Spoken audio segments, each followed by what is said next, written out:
summarize, ang fairy tales hindi ginawa para paniwalain tayo that life is all about rainbows and butterflies. True love is an illusion.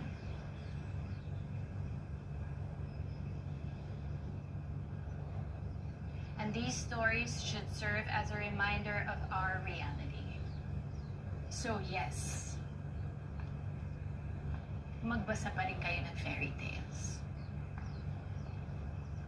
Para gumising na kayo sa katotohanan.